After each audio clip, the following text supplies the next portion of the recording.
ಬೆಳಗಾವಿ ಜಿಲ್ಲಾಧಿಕಾರಿ ಕಚೇರಿ ಎದುರು ಶ್ರೀರಾಮ ಸೇನೆಯ ರಾಷ್ಟ್ರೀಯ ಅಧ್ಯಕ್ಷರಾದಂತಹ ಪ್ರಮೋದ್ ಮುತಾಲಿಕ್ ಅವರ ನೇತೃತ್ವದಲ್ಲಿ ಕಾಂಗ್ರೆಸ್ ಸರ್ಕಾರದ ವಿರುದ್ಧ ಪ್ರತಿಭಟನೆಯನ್ನು ನಡೆಸಲಾಗಿದ್ದು, ಈ ವೇಳೆ ಮಾತನಾಡಿದ್ದಾರೆ. ಪ್ರಮೋದ್ ಮುತಾಲಿಕ್ ಅವರು ಕಾಂಗ್ರೆಸ್ ಸರ್ಕಾರ ಅಧಿಕಾರಕ್ಕೆ ಬಂದಾಗಿನಿಂದಲೂ ಇಲ್ಲಿಯವರೆಗೆ ಹಿಂದೂಗಳ ಮೇಲೆ ದೌರ್ಜನ್ಯ ಮಾಡ್ತಾ ಇದ್ದೆ.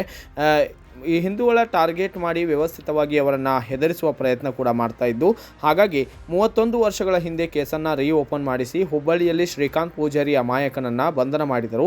ದತ್ತಪೀಠದಲ್ಲಿ 7 ವರ್ಷದ ಕೇಸನ್ನು ನೋಟಿಸ್ ಕೊಟ್ಟು ಬಂಧನ ಮಾಡುವಂತಹ ಪ್ರಯತ್ನವನ್ನು ಮಾಡುತ್ತಿದ್ದಾರೆ. ಗೋರಕ್ಷಕರ ಮೇಲೆ ಸುಳ್ಳು ಕೇಸು ಹಾಕುತ್ತಿದ್ದಾರೆ. ಚಿಕ್ಕಮಗಳೂರು ಜಿಲ್ಲೆಯಿಂದ 1 ತಿಂಗಳ ಕಾಲ ನನಗೆ ಪ್ರವೇಶ ನಿಷೇಧ ಮಾಡಿದ್ದಾರೆ ಎಂದು ಸರ್ಕಾರದ ವಿರುದ್ಧ ಪ್ರಮೋದ್ ಮುತಾಲಿಕ್ ಗುಡುಗಿದ್ದಾರೆ. ಒಂದು ಪಕ್ಷ ಇದು ಹೀಗೆ ಮುಂದುವರೆದರೆ ಮುಂದಿನ ದಿನಮಾನಗಳಲ್ಲಿ ಸುಖಾಸುಮ್ಮನೆ ಹಿಂದೂಗಳ ಮೇಲೆ ದೌರ್ಜನ್ಯ ಮಾಡಿದರೆ ರಾಜ್ಯದಾದ್ಯಂತ ನಮ್ಮ ಶ್ರೀರಾಮ ಸೇನೆಯ ಕಾರ್ಯಕರ್ತರು, ಪದಾಧಿಕಾರಿಗಳು ಕಾಂಗ್ರೆಸ್ ಹಟಾವೋ ಕರ್ನಾಟಕ ಬಚಾವೋ ಆಂದೋಲನ ನಡೆಸಬೇಕಾಗುತ್ತದೆ ಎಂದು ಖಡಕ್ ಎಚ್ಚರಿಕೆಯನ್ನು ನೀಡಿದ್ದಾರೆ. ಈ ಸಂದರ್ಭದಲ್ಲಿ ಶ್ರೀರಾಮ ಸೇನೆಯ ಕಾರ್ಯಕರ್ತರು, ಪದಾಧಿಕಾರಿಗಳು ಕೂಡ ಭಾಗಿಯಾಗಿದ್ದರು. ಇವತ್ತು ಬೆಳಗಾವಿಯ ಡಿಸಿ ಆಫೀಸ್ ಎದುರುಗಡೆಗೆ ಶ್ರೀರಾಮ ಸೇನೆ ಸಂಘಟನೆಯಿಂದ ಒಂದು ಪ್ರತಿಭಟನೆಯನ್ನು ಮಾಡ್ತಾ ಇದ್ದೀವಿ. ಕಾಂಗ್ರೆಸ್ ಸರ್ಕಾರ ಕರ್ನಾಟಕದಲ್ಲಿ ಬಂದಾಗಿಂದ ಹಿಡಿದು ಇಲ್ಲಿವರೆಗೆ ಹಿಂದೂಗಳ ಮೇಲೆ ದೌರ್ಜನ್ಯ ಮಾಡ್ತಾ ಇದೆ.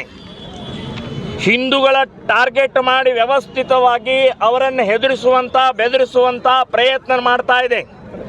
31 ವರ್ಷದ ಹಳೆ ಕೇಸನ್ನು ರಿಓಪನ್ ಮಾಡಿ ಹುಬ್ಬಳ್ಳಿಯಲ್ಲಿ ಶ್ರೀಕಾಂತ್ ಪೂಜಾರಿ ಎನ್ನುವಂಥ ಅಮಾಯಕನನ್ನು ಬಂಧನ ಮಾಡಿದರು. ದತ್ತಪೀಠದಲ್ಲಿ 7 ವರ್ಷದ ಹಿಂದಿನ ಕೇಸನ್ನು ನೋಟಿಸ್ ಕೊಟ್ಟು ಬಂಧನ ಮಾಡುವಂಥ ಪ್ರಯತ್ನವನ್ನು ಮಾಡ್ತಾ ಇದ್ದಾರೆ. ಬೆಳಗಾವಿ ನಗರದಲ್ಲಿ ಮತ್ತು ದೊಡ್ಡಬಳ್ಳಾಪುರದಲ್ಲಿ, ಬೆಂಗಳೂರಿನಲ್ಲಿ, ಮೈಸೂರಿನಲ್ಲಿ ಗೋರಕ್ಷಕರನ್ನು, ಯಾರು ಗೋರಕ್ಷಣೆ ಕಸಾಯಿಖಾನೆಗೆ ಹೋಗ್ತಾ ಇರುವಂಥ ಗೋವನ್ನು ರಕ್ಷಣೆ ಮಾಡಿದಂಥವ್ರ ಮೇಲೆ ಕೇಸ್ ಹಾಕುವಂಥದ್ದನ್ನು ಮಾಡಿದ್ದಾರೆ, ಗಡೀಪಾರು ಮಾಡಿದ್ದಾರೆ. ಚಿಕ್ಕಮಗಳೂರು ಜಿಲ್ಲೆಯಿಂದ ನನಗೆ 1 ತಿಂಗಳು ಹದ್ದುಪಾರು ಪ್ರವೇಶ ನಿಷೇಧ ಮಾಡಿದ್ದಾರೆ. ಈ ರೀತಿ ನಿರಂತರವಾದಂಥ ಹಿಂದೂಗಳ ಮೇಲೆ ದೌರ್ಜನ್ಯ ಮಾಡ್ತಾ ಇರುವಂಥದ್ದು ವಿರುದ್ಧ ಇವತ್ತು ಕರ್ನಾಟಕದಾದ್ಯಂತ ಶ್ರೀರಾಮ ಸೇನೆ ಸಂಘಟನೆ ಪ್ರತಿಭಟನೆಯನ್ನು ಮಾಡ್ತಾ ಇದ್ದೀವಿ. ಅಷ್ಟೇ ಅಲ್ಲ, ಎಚ್ಚರಿಕೆ ಕೊಡ್ತಾ ಇದ್ದೀವಿ. ಇದೇ ರೀತಿ ನೀವು ಹಿಂದೂಗಳ ಮೇಲೆ ದೌರ್ಜನ್ಯವನ್ನು ಮುಂದುವರಿಸಿದರೆ ಕಾಂಗ್ರೆಸ್ ಹಟಾವೋ ಕರ್ನಾಟಕ ಬಚಾವೋ ಅಂತನ್ನುವಂಥದ್ದು ನಾವು ಆಂದೋಲನವನ್ನು ತಗೊಳ್ಬೇಕಾಗತ್ತೆ ಅಂತನ್ನುವಂಥ.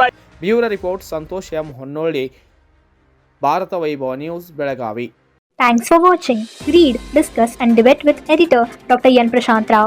Wanted reporters in print, digital and visual media for Bharat Vaibhav Daily Newspaper, BV News Channel and BV Fast Web News from all the talukas of Karnataka. If interested, send your resume to 9482633333.